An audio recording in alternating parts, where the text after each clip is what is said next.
2K Sports. Joined in the booth with Clark Kellogg and Steve Kerr. This is Kevin Harlan. Now a chance to check out tonight's starting lineups. Dwayne Wade, of course, with so much talent. What an arsenal he brings to the game. I love watching him, with the pick and roll, Kevin, because as the ball handler in that scenario, he knows exactly how to use the defense and then set up the screen in advance. That's why he's so effective. And here's another thing about him, Steve. Every time he gets his hands on the ball in the backcourt, he's a one-man fast break. The Miami Heat come into tonight's game after losing earlier in the season in their last game against San Antonio. That loss pulls them even in the season series at 1-1. This game will be hard fought on both sides, no doubt. Was not a very inspired performance for them, particularly defensively. I thought, they gave the hostile crowd a lot to cheer about, frankly. Yeah, they allowed a lot of free runs to the hoop, a lot of open jumpers, and in the end, the opponent's shooting percentage was right through the roof, and you can't win when that's the case. And here's Wade following the three from Green. LeBron passes to Bosh. Yes, and it's LeBron picking up the assist. Bosh has got his first basket. Boy, you got to love that assist by LeBron. Miami went to that smaller lineup last season, and a big change in that was having Chris Bosh move over to the 5 spot. Not his natural position, but I thought he held his own both offensively and defensively playing in the middle. Boy, he made a nice little bounce pass there. We call that the pocket pass, and he did it well. James kicks to Battier, and he banks in the layup. Battier's got his first bucket of the night. They've scored several times already here in the first quarter down low. I like that. Yeah, me too, Clark. I think anytime you have success pounding the ball inside, you got to continue to go to the well. And that'll be San Antonio as it goes out of bounds. Spurs retain possession. And for Bosh, playing the center, Steve, he's giving up some weight out there. But he's a very smart defender. He avoids fouls, and the way the league is these days, Kevin, most teams play smaller, and Bosh can normally find a center that he can guard without too much trouble. But there are a few matchups around the league that are a problem. Well, they got the speed and the pressure of that Miami defense. You think they're able to compensate for any lack of size inside by using those other things. Yeah, that's normally the case against, I would say, the vast majority of the league. So the Heat, their last game, a win against the Indiana Pacers. Yeah, guys, it was just their night. It seemed like they hit every shot they looked at.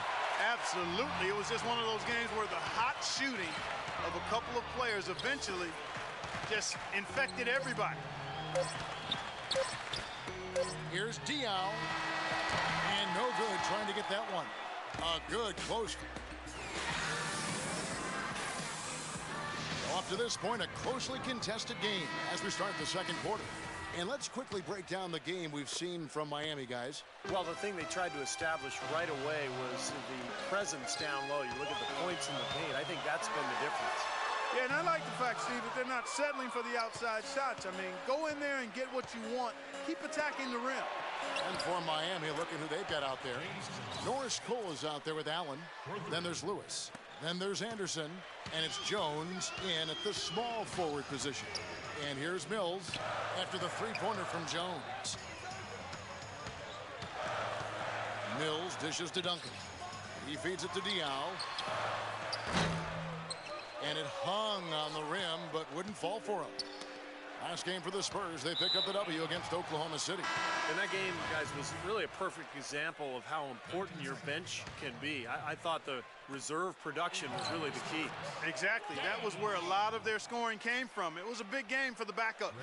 Daniel Green, he's checked in for San Antonio. Here's Mills. Ray Allen picking up that last basket. There's a minute left here in the second. Mills passes to Bellinelli. 6 to shoot.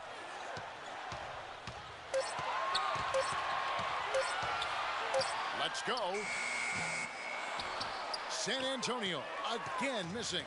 The Heat leading by 3. Puts it up from 12. They get it back. On the basket by Jones. Jones has got 5 points so far. You got to put bodies on the glass right there. They just are not getting it done on the boards.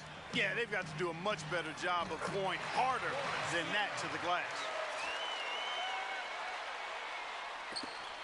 29 seconds left in the first half. And Cole kicks to Lewis. It's blocked by Duncan. And they'll probably let the clock wind down here. Exactly. No need to give the ball back before the end of the quarter. And the Heat making a change here. That's his first personal foul. First team foul. We've got 13 seconds left here in the second. Leonard dishes to Duncan. And that one's good. Outstanding job there to absorb the contact and guide it in. That's how you impose your will against the defender. He came to play. And he'll be shooting his first free throw of the game here. 8 seconds left in the first half of the game. Wade passes to LeBron. That falls. Nice feed that time from Dwayne Wade. Offensively, he can be the engine that drives them at any given time. And the foul on Dwayne Wade. That's his first foul of the game, and the bonus will go to the free throw line. San Antonio shooting their second and third shots at the line right here. Well, how about the numbers for this club? As a team, 79% from the free throw line this year. Yeah, guys, they can feel very good about themselves when you bring it. And we're through 2 here in a good... And now, brought to you by Sprint. Thanks for being with us here on the Sprint Halftime Report, presented by Sprint. Well, both sides have assessed what they need to do over the break in halftime. We'll see now if one can pull out a way here in the third. You have to like what we're seeing from Jones. Isn't it funny? It's not always the guy you'd expect to come through with the big plays in the big game. Yeah, he's really been a difference. You're right, Steve. Sometimes it is that unknown X factor, and today he's proven it. Our second half of basketball, and presented by Gatorade. Let's see who's all fueled up and on the floor to start the third. On the court right now for the Spurs. Green teams with Leonard on the wings. Down low it's Duncan and Splitter, and it's Parker in at the 1 spot. You know what I love about Tim Duncan is that early in his career he was so dominant on the block at both ends of the floor.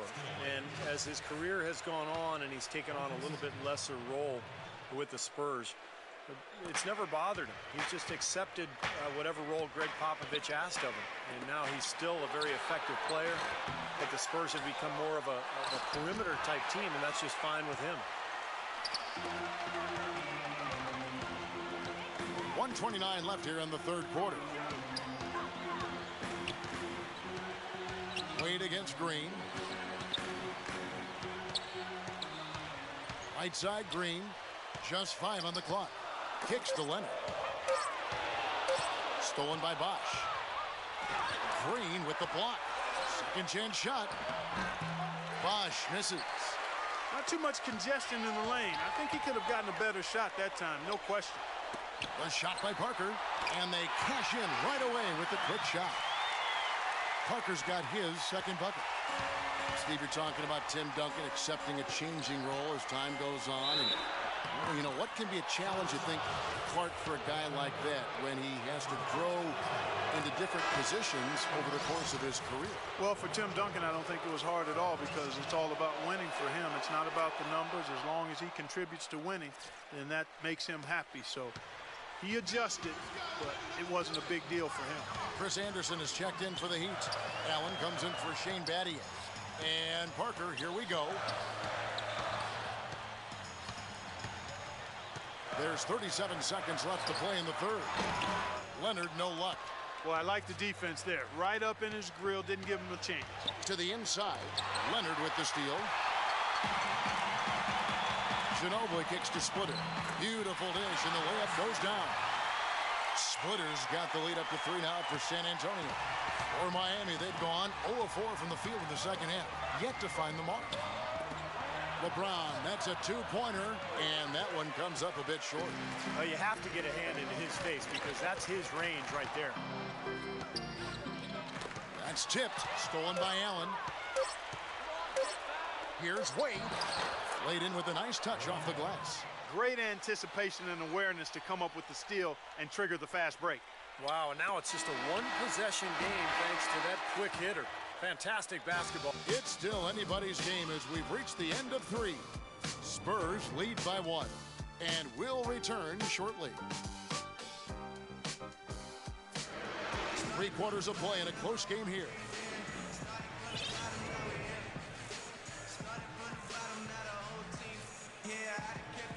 And a moment here to look back at our State Farm assist of the game. Well, no question, this was going to be the winner. Just take a look at the expertise he shows on this pass. Perfectly timed and beautifully placed. On the floor for Miami, Chalmers and D. Wade are the guards.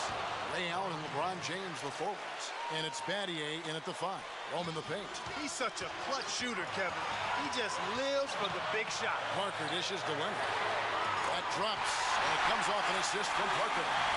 Parker's got his 3rd assist on the night. Oh, they give it up and then get it right back. The lead, 2 triples back-to-back, and the momentum swinging like crazy. And the fans going crazy too, Steve. They couldn't have asked for anything better than this. Ginobili attacking. Ginobili left side. Duncan right side. 6 to shoot. Launches a 3. And again, it's the Spurs from deep. The lead changes hands once again. There's been no separation between these 2 teams tonight. What an intriguing basketball game, that's for sure. Got a piece of it. Leonard with the steal. Ginobili against LeBron. And out of bounds as the Heat gain possession. Got sloppy in a close game. You have to take advantage of every opportunity. And the Spurs making a change here. Green's checked in. LeBron is doubled. And the officials called the foul, reaching out and committing the intentional foul here, and his teammates are baffled. Yeah, everybody's kind of looking at him like, what are you doing? I mean, I think he just lost track of the situation. Connects from downtown. Boy, they're having major trouble dealing with LeBron. San Antonio's gone 2 for 2 from three-point land to start the 4th quarter. Parker inside, defended by Chalmers. Parker against Chalmers. Clock at 6. And Mario Chalmers gets the whistle that time. That's his first foul. Heat on D. Parker passes to Duncan. Connects! That is a clutch shot if I've ever seen one. Yeah, very gutsy there. What more can you say? He got it done at the best time. It's Allen with the drive. Money! Unbelievable basket. What a huge height disadvantage. I thought for sure it would be blocked. Not this fella, Steve. Not at this stage of the game. He was going to get to the rim no matter who was standing in the way. 5-second differential between the shot clock and the game clock. Parker with it. And Allen picks him up defensively. Just 5 to shoot. Here's Leonard. Off target from downtown. And here comes LeBron. From way back. No good. And so the big win by Miami in a tight game. And Clark, you know, it was quite a nail biter. Yeah, it was tight. Their guys were able to come up with big plays down the stretch, and that's the difference. And now let's go over to Doris Burke on the sideline for an interview with the Jordan Player of the Game. Doris, take it away. Thank you, Kevin. LeBron, congratulations on a wonderful performance. Can you tell us what goes on in your mind when you get in this kind of a rhythm like we saw in this basketball game? It's a zone you get into, and you know, it's kind of unexplainable, you know, and you try to go out there and you feel like there's nothing that you can't do. You know, and hopefully the momentum just continue to go throughout the whole quarter, and it did. And not only did it open up for me, open up for the rest of us too. Thank you for the time, sir. Guys, back to you.